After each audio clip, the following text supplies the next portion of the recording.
নমস্কার বন্ধুরা, আবার ফিরে এলাম একটা নতুন ব্লগ নিয়ে। আমরা আজকে মেলায় যাব। তো এই মেলাটা একটা সম্পূর্ণ আলাদা মেলা ছিল, যেটা কিনা রবীন্দ্রপল্লী মানে কেষ্টপুরের ভেতরে রবীন্দ্রপল্লী বলে একটা জায়গা আছে, সেইখানে এই আর কি মেলাটা হচ্ছে। ঘোষপাড়া ছাড়িয়ে যেতে হয়।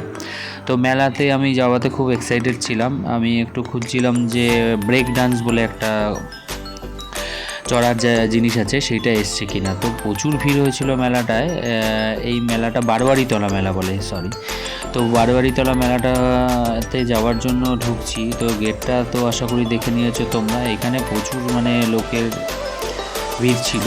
এখানে একটা মন্দির ছিল, দেখো বন্ধুরা, এই মন্দিরটা না অন্নপূর্ণা ঠাকুর।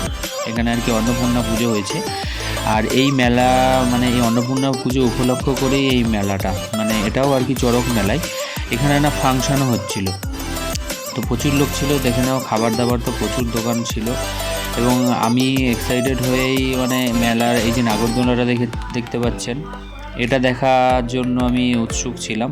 তো এটাতে চড়বো ভেবেছিলাম, ফাইনালি দেখলাম এতে প্রচুর লাইন। তারপরে লাস্টে আমি ব্রেক ড্যান্সের কাছে চলে এলাম। আমি ব্রেক ড্যান্সে এখানে চড়লাম।